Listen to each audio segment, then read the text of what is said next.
Welcome back, or welcome if you're just joining us. It's The World This Week. We're in the company of Christopher Dickey of the Daily Beast. Welcome back, sir. Welcome back as well to Anne-Elisabeth Moutet of the Sunday Telegraph, Ana Navarro Pedro, Portuguese news weekly Visão, and Judah Grunstein of World Politics Review. We were talking about Greece and all the missed deadlines of the past. Well, we're going to graduate from Brussels to Vienna now, where nuclear negotiators have missed a Friday date, which in effect doubles to 60 days, the amount of time a hostile U.S. Congress will have to pick holes in an eventual deal.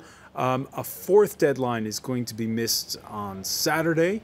The deadline may now seem a bit artificial to some, but there's a strong sense that hitting the pause button would unravel all momentum. It's certainly the case for John Kerry. He's now been eating hotel food for 15 days, the longest a U.S. Secretary of State's been abroad since 1983. However, he insists he will not stay at any price. This is not open-ended. President Obama made it very clear to me last night. You can't wait forever for the decision to be made. We know that. If the tough decisions don't get made, we are absolutely prepared to call an end to this process. And as for the Iranians, well, they're accusing the West of moving the goalposts at the last minute. Unfortunately, we are witnessing a change of stance and also seeing that several members of the 5+1 countries each have a different stance. This situation has made the job difficult. Christopher Dickey, are the Americans changing the goalpost?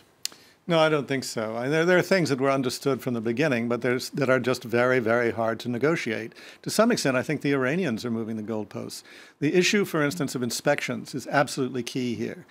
You hear all this talk about eliminating centrifuges, reducing the amount of enriched uranium, all that. A lot of that's been done, it's being done, it can be done, but ultimately, at the end of the day, none of that is worth anything unless there is an inspection regime that the Western governments, particularly the U.S. and the U.S. Congress, have confidence in. And I think that the Iranians are saying, well, you know, we will sign on to the additional protocol of the Non-Proliferation Treaty, but there are some things we'd like to tweak there, some things we'd like to move around a little bit. The whole question of unannounced or short-term announcement of inspections at undeclared sites, all of that. They're getting very antsy about that, and that was what the Supreme Leader came out about a couple of weeks ago and said, no military sites, no inspection of military sites.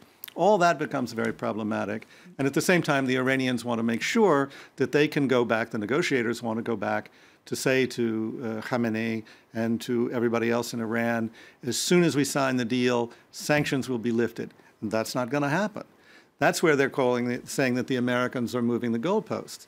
The Americans never said that they would do that in that way. So they're coming up with some creative answers, I understand, in Vienna, where maybe they will have a statement, a 60-page document that says, this is what we're going to do, but it won't be signed.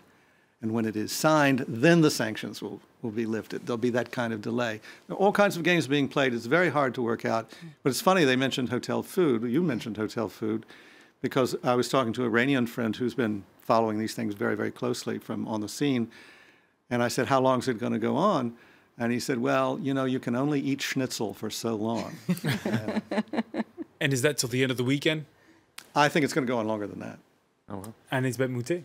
I think it's very interesting because I suspect the Iranians had by now been firmly convinced that the Americans were, under Barack Obama and Kerry, were a pushover.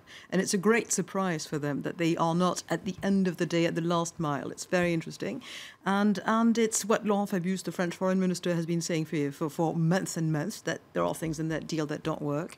Absolutely at the end, suddenly there's the realization on the American side that there are too many loopholes for the Iranians to keep building whatever it is that they want to build. So it's a nasty surprise to the Iranians in some way. But at the same time, in this type of negotiation, it's normal that at the last minute everybody tries to grab as many straws as they can with the clock ticking.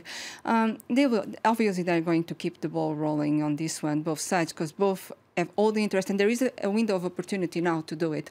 Later on, it will be over. And obviously, they're going to try to reach a deal, even if it's not next week, maybe. During the summer, not too far away. You know, we've just come out of exam time, Judith Grunstein, and it does beg the question of what do deadlines actually mean? Well, I mean, again, the key is everyone wants a deal. Iran desperately wants a deal to give some oxygen to its economy, but also to sort of re-enter the normal country status, to re-enter the international arena as a normal country. The United States really wants a deal because another war in the Middle East, and certainly one that would have very, very little possibility of actually halting the Iranian nuclear program, is something that no one in Washington really wants to consider. And there are also a lot of bigger fish to fry right now in the Middle East than to bomb Iran's nuclear sites, especially since I think most people, despite the rhetoric, understand that even Iran with a latent nuclear capacity would be very, very easily deterrable and containable. But at the same time, so both sides really want a deal. There, again, back home, there are really, really very strong political constraints.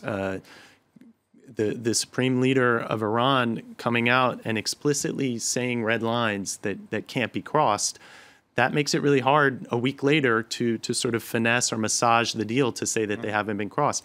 And the same thing holds for the United States and France, which is Fabius, who's playing the sort of bad cop routine. So it's a even though it's 6 countries negotiating with Iran, each country has about 3 or 4 different factions back home that need to be balanced against each other. It's really an exponentially complex negotiating round. But I agree that I think everyone, from what I understand, there's almost like the 95 or 96% of the deal that everyone understands and is sealed. And now it's just a question of how much extra room you can get at the end by bluffing and saying you can walk away from the table. It happens in all negotiations. Not all of them have this much right. Nonetheless, this one is a particular one because you cannot apply the old saying, better a bad deal than no deal at all. Not in this one. You simply cannot be done. So that is the big problem on the table. Well, I don't think a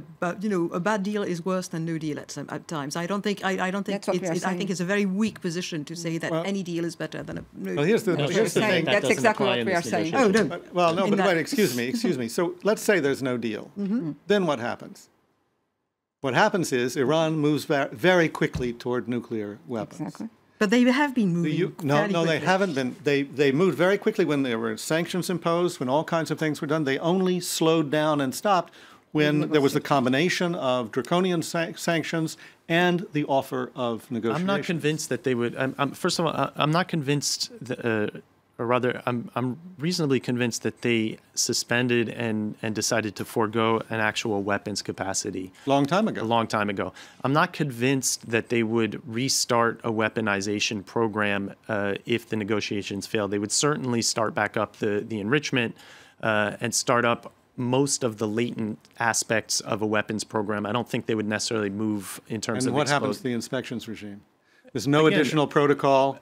In terms of the facts on the ground, it is true that no deal is probably worse than a bad deal. But in terms of the political optics, it would be very hard at this point for Obama to present a deal that has some of the loopholes that he said it wouldn't have.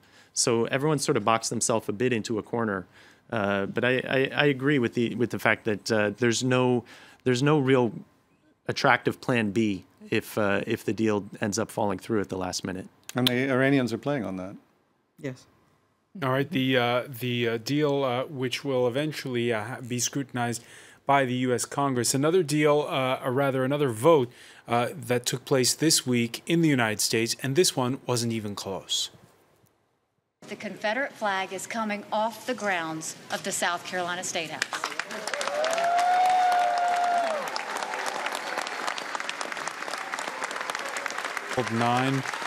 The governor, Nikki Haley, signing into law on Thursday that bill. When we discussed this last time, Christopher Dickey, you, as somebody who grew up in South Carolina, were quite harsh with well, I have the right, don't I? with people in your state. Let me read to you what the chairman of the state Republican Party in South Carolina put in a tweet. He said, "Don't let anyone tell you different. South Carolina is filled with many good, honest people who want what's right. It was proven again tonight." It was an overwhelming vote to take down that flag. It was great. Well, it took him a while, didn't it? It took a massacre of people in Charleston to make that happen. But they did the right thing in the end, finally, and that's good news. What I said last time, we were talking specifically about the shooter, and I said he was white trash, and he was, but and is. But it was wonderful to see the way people in Charleston reacted.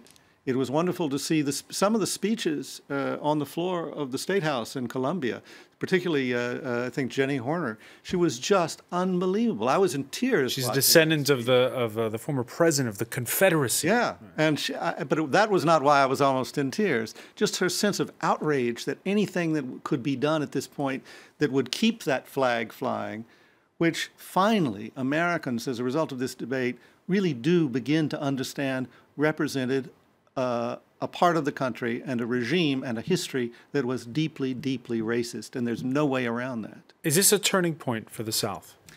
I think it's a turning point for that symbol, and yes, I do think it's a turning point for the South, and to some extent.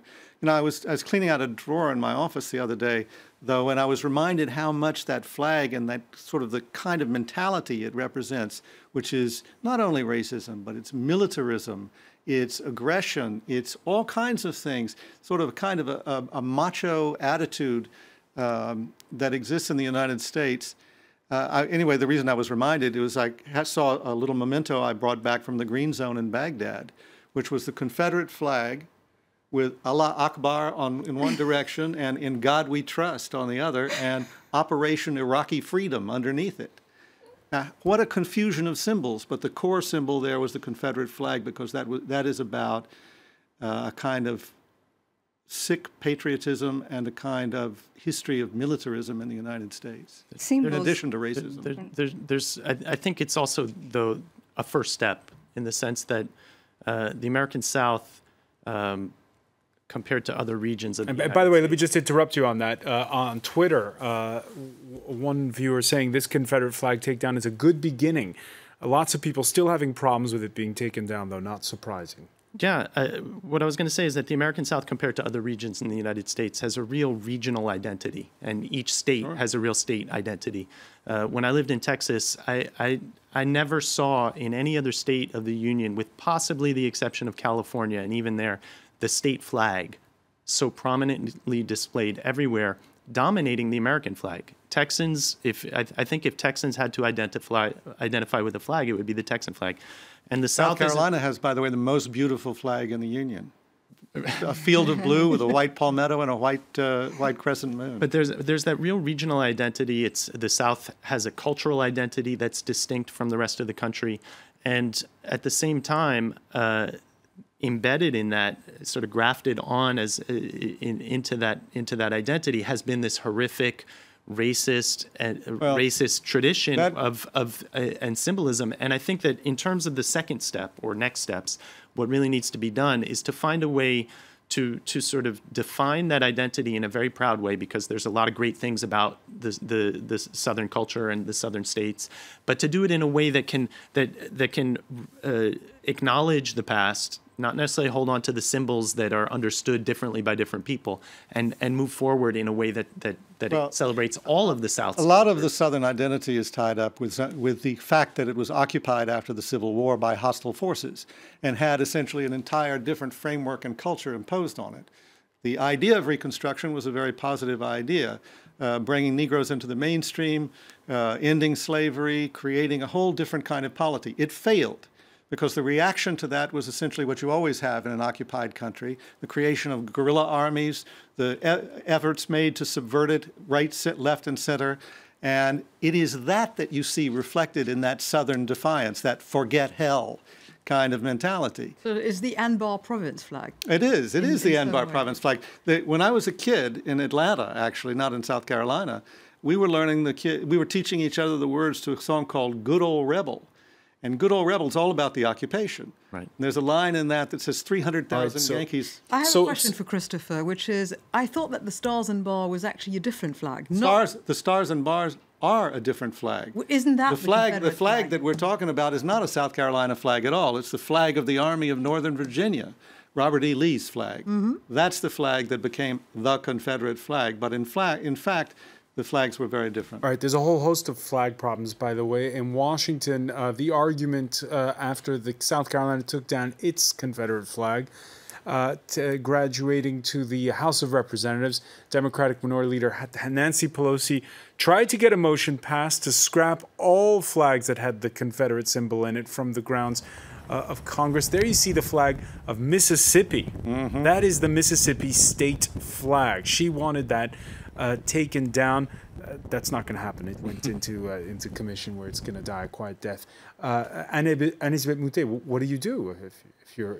You know, L.B. Priestley, the English novelist who wrote *The Go-Between* at the beginning of the century, last century, he said something very exact. He said, "The past is a foreign country. They do things differently there." And I think that judging, there are great things on which one can agree, but judging every single aspect of the past by the reactions of the present is ultimately self-defeating. I understand that there's a movement right now to rename Washington something else because Washington was a slave owner, and to strike down Jefferson and many cities called Jefferson because also he was a slave owner. And it was wrong, but it is the past. You can't go on and go back to various elements of the past and say you have done bad things and we don't know you anymore. But Elizabeth, the problem with that flag, with the Mississippi flag and the flags that Pelosi's talking about, although that's a crazy political statement of her to do, is that those Confederate flags, it's not like they've been on there for 100 years. They were put on in the 1960s, around the time of the 100-year anniversary of the Civil War and at the height of the Civil Rights Movement. Right.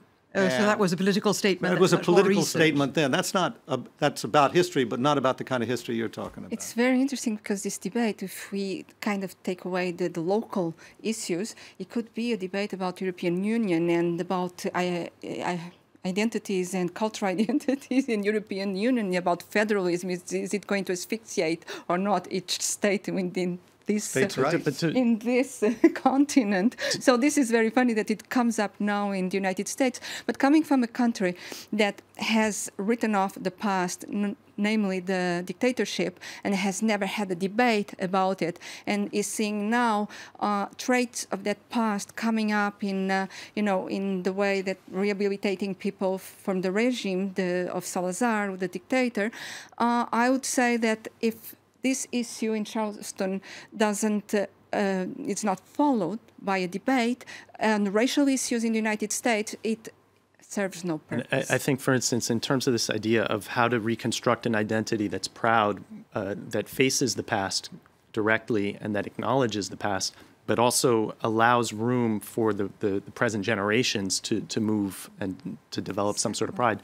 I think, for instance, that the work that Germany has done in the last 60, 70 years is really an example for everyone, in the sense that I remember when I was watching the World Cup that was played in Germany, I think it was 2006, and it was the first time there was actually some awkwardness in the German fans waving the German flag and singing the national anthem, and this sense of, can we be proud to be German?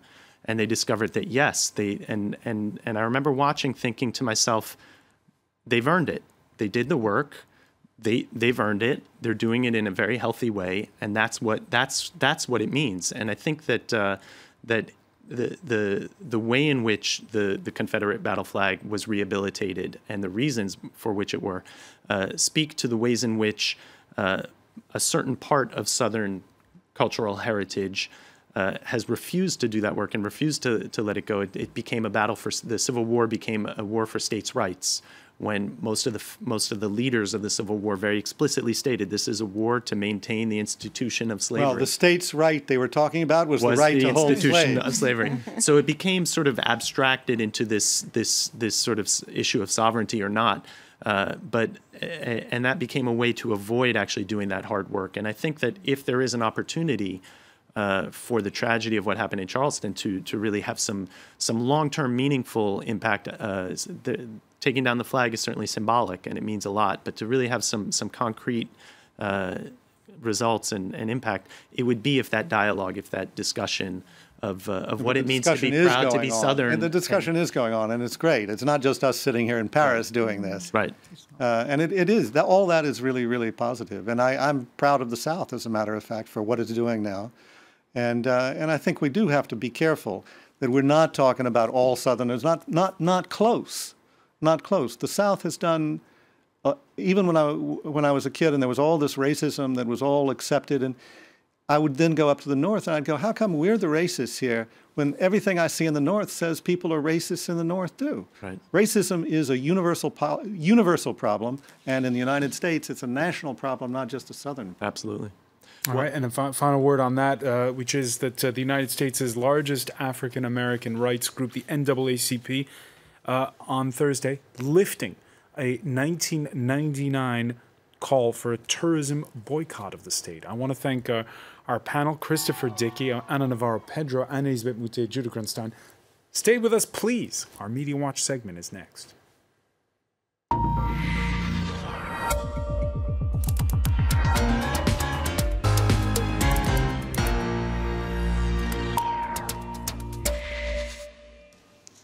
And we're going to continue talking about lowering the Confederate flag and say hello to Emma James. Hi there. Yes, absolutely. We've got lots of coverage, obviously, online and in all of the main media too about this issue. One of the first reactions, unsurprisingly, comes from the President of the United States, who tweeted this morning: South Carolina taking down the Confederate flag, a signal of goodwill and healing and a meaningful step towards a better future. Elsewhere, this image from Time magazine points out that one of the honor guard who actually oversaw this flag being taken down and removed and put into a museum was black, which is kind of a nice touch really in the organisation of this particular event. Now, the Washington Post is reporting on this one too. They quote Governor Nikki Haley, who of course was so instrumental in pushing for this flag to be taken down and eventually was the one who signed the bill. She's quoted as saying, in South Carolina, we honour tradition, we honour history, we honour heritage, but there's a place for that flag, and that flag needs to be in a museum, which is exactly where it's going, just a stone's throw from where it used to be flying high. Now, if we take a look at Raw Story, though, not everyone is having a positive reaction to this. They say, it's a sad day in Dixie. Twitter racists sink into depression after the South Carolina flag removal. And it points out that the vast majority of responses online have been positive here, but there have been others like this. And Sarah Palin, one of the first to pop up, raising her ugly head there, she's tweeted directly some of the politicians involved, saying weak-kneed politicians acquiesced to pressure from liberal activists to suppress free speech and the First Amendment. She's not the only one criticising Nikki Haley. This woman says, I seriously pray that this ends your political career. You shame me as leading our state. And this one... And yet it passed overwhelmingly, Exactly, which goes to show, I mean, they do say that the overwhelming responses are positive, but just to show that there are pockets of these kind of reactions. This one I thought was particularly surprising. This guy is a senior editor at Gawker and Jezebel, both sort of news websites. And he said, have faith that someday this symbol of Christian oppression will fall. We shall overcome. Along with the rainbow flag, which now, of course, is synonymous with equality for same-sex marriages and the like. So some quite interesting and surprising reactions there. Now, elsewhere, the pick of the bunch, I think, for when it comes to covering this story is back to Raw Story again. And they point out a really rather elegant symmetry about this story. They say that the South Carolina raised the Confederate flag in 1961 to insult 9 black protesters. And of course, they've now taken it down to honour 9 who've been slain. Now, the article goes on to explain that basically they're talking about the Friendship 9. They were black students who refused to leave an all-white lunch counter and went to jail, chose to go to jail, not to be bailed, served 30 days of hard labour. And this really set a precedent in the civil rights movement. And lots of others followed suit at white-only businesses across the South. Now, interestingly, their convictions were only actually quashed this year, back in January. And the judge then said, we cannot rewrite history, but we can write history. Now, for a less serious look at this one, Rolling Stone has been taking a look at which musicians are still using the Confederate flag on their merchandise. Lynyrd Skynyrd apparently has stepped away from it a little. They quote Kid Rock as well as using this image quite widely. And then they list some very obscure bands, most of whom I've never heard of and probably never wish to, given some of the names of them. But interestingly, they point out that Kanye West, the egomaniac that is Kanye West, actually tried to subvert the meaning of the Confederate flag by adopting it as his own kind of insignia, if you like. And he said, basically, you know, racist, what do you want to do with that? Now, Kanye West, going off at a bit of a tangent, has gone viral. Not anything to do with the Confederate flag, and something that, frankly, he probably isn't going to be too happy about. But we often talk about videos going viral, and this one really is beyond all expectations. It's a New York rock radio station that created this video comparing him singing Bohemian Rhapsody by Queen with Freddie Mercury. He performed it at Glastonbury Festival a little while ago. Let's take a look at what all the fuss is about. Mama, I just killed a man.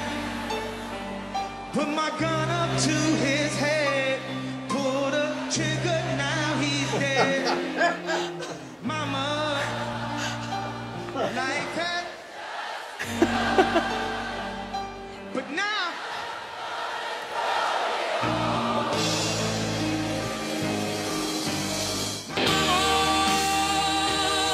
So there you go. You have Freddie Mercury laughing from beyond the grave at this performance by Kanye West, who described himself at Glastonbury Festival as the greatest living rock star.